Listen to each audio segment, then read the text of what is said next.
regulamento da Fórmula 1 não mudou. Só vai mudar mesmo em 85. Mas os engenheiros pesquisam tanto e mexem tanto nos carros que de ano para ano a evolução é sempre grande. E com isso, os carros vão ficando diferentes. O piloto continua sendo a grande estrela da companhia, mas hoje ele não é mais o único responsável pelas informações durante um treino. Uma nova tecnologia chega aos boxes. Computadores, sistemas eletrônicos, mini câmeras de televisão. Esse computador que vocês estão vendo aí está diretamente ligado ao carro na pista. Vários sensores estrategicamente colocados analisam todo o comportamento do Fórmula 1. E a informação é enviada por essa antena. Os engenheiros ficam sabendo, sem nenhuma margem de erro, como está trabalhando a suspensão do carro, qual a temperatura dos freios e dos amortecedores, como vai a aerodinâmica, qual a velocidade do vento, todos os sonhos do piloto e centenas de outros detalhes. Tudo isso em poucos segundos. A McLaren e a Williams vão mais longe. Já não estão desmontando nem o motor, porque tem uma mini câmera de televisão que mostra como estão funcionando todas as partes internas. A gente nós usamos para evitar facilidade na manutenção, às vezes de manutenção, talvez uma verificação check-up no final do motor. Então isso aqui a gente tira somente a parte de injeção direta, tá? Introduz essa parte, e existe um foco para focalizar uma peça e direcional para que possa ver a parte inteira, o interno por exemplo, um pistão, por exemplo, né? Nos motores de hoje, tamanho não é documento. Esse é o BMW, campeão do mundo. Um motor pequeno com apenas 4 cilindros. O Alfa Romeo, muito maior, tem 8 cilindros, como os grandes carros americanos. Entre os dois está o Renault. São 6 cilindros. Mas apesar da diferença de tamanho, eles têm basicamente a mesma potência. E o responsável por isso é o turbocompressor. Ele consegue um verdadeiro milagre, porque qualquer um desses motores tem 1.500 cilindradas, a mesma de um Fusca. Só que o Fusca tem a força de 60 cavalos. E o Fórmula 1 chega a ter mais de 700 cavalos de força. As grandes equipes parecem estar satisfeitas com a potência dos carros. Só que chegar a esse incrível desempenho traz uma nova preocupação.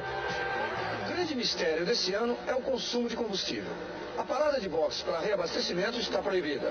Os tanques só podem ter, no máximo, 220 litros. E no ano passado, o motor turbo consumia até 260 litros por corrida. Então, aí está o grande lance da temporada. É descobrir um jeito de não ficar no meio da pista sem gasolina. Com esse problema de consumo de gasolina, com 220 litros, talvez o carro tenha que reduzir a potência. Em classificação é uma coisa, a corrida vai ser completamente diferente. Acho que vai haver um desequilíbrio entre os tempos da prova de classificação e o resultado de corrida. Pode ser que na prova de classificação, alguns pilotos com carro que podem andar com muita pressão no turbo, que vai consumir muito na prova de classificação, mas vai virar um tempo muito rápido, na corrida, a hora que eles tiverem que usar menos pressão no turbo, consumir menos combustível, eles vão se equilibrar muito mais. Alguns desses carros podem até andar menos de outros que estão largando atrás. Então acho que durante a temporada de 84, o grid de largada pode ser que não seja tão significativo como foi nos anos anteriores à Fórmula 1. Bernie Eccleston está dizendo que não havia limitação para a quantidade de gasolina no ano passado. Podia ser feito, inclusive, o reabastecimento. Algumas equipes chegaram a usar 300 litros. E esse ano são só 220 litros. Esses 220 litros.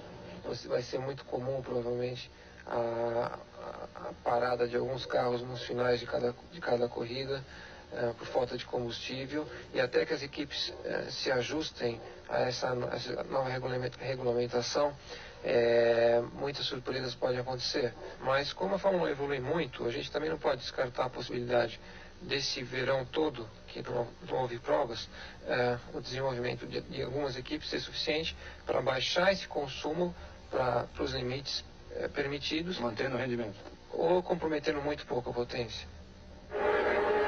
As soluções já estão surgindo. E mais uma vez voltamos ao computador. Só que agora ele é parte do carro. Até pouco tempo atrás, a alimentação de gasolina no motor não tinha controle. Hoje, este computador que está colocado atrás da cabeça do piloto, sobre o tanque de gasolina, controla a entrada de combustível no motor. O piloto vai acelerando tudo o que pode, mas este computador só deixa entrar o mínimo necessário para um bom funcionamento. Outra solução, agora teoricamente mais simples, gelar a gasolina. O combustível resfriado perde densidade e o tanque pode receber alguns litros a mais. O painel ganha um novo instrumento, o marcador de gasolina.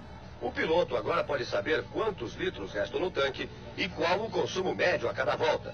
Porque se nenhuma das soluções der resultado, ele é que vai ter de resolver tirando o pé do acelerador, economizando gasolina para não ficar sem carro. Bom desempenho e baixo consumo também dependem de um bom acerto da caixa de câmbio. A Hewland, por exemplo, usada há mais de 10 anos na Fórmula 1, tem 32 opções de relação de marcha.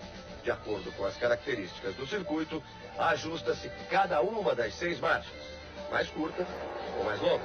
O objetivo principal é não perder rendimento na hora da mudança. Outro ponto fundamental no desempenho de um Fórmula 1 é a aerodinâmica. Um verdadeiro desafio para os projetistas que têm de criar um carro rápido nas retas e firme nas curvas. A velocidade só é conseguida com uma boa penetração aerodinâmica. Ou seja, quando um carro ganha velocidade, passa a ter um grande inimigo à sua frente, a resistência do ar. E para vencer essa resistência, os carros de 84 estão todos muito parecidos. São estreitos, compridos, o mais fino possível na parte dianteira. Chegam a dar a ideia de uma flecha. As asas dianteiras, chamadas de spoilers, e os aerofólios traseiros continuam sendo as melhores soluções para dar estabilidade a essas flechas. A novidade está nos aerofólios. Grandes, bem maiores do que nos últimos anos, suas extensões laterais têm uma regulagem independente da parte central. Pneu é uma competição à parte. Uma verdadeira guerra entre 3 fábricas: Fiat, Michelin e Pirelli. O trabalho é intenso. São centenas de pneus com os mais variados tipos de compostos. Alguns têm a borracha tão macia que duram em média 15 quilômetros. São usados só para 3 voltas durante as provas de classificação. Apesar de muito grande, o pneu de Fórmula 1 leva a mesma pressão de um outro que se usa normalmente num carro de rua.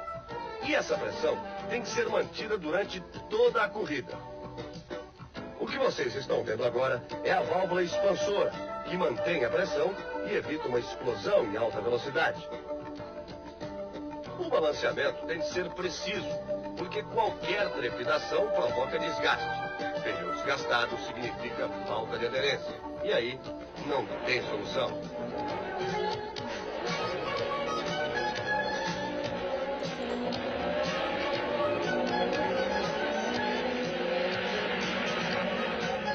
Daqui a pouco, os preparativos para o Grande Prêmio do Brasil. A corrida que abre o Campeonato Mundial.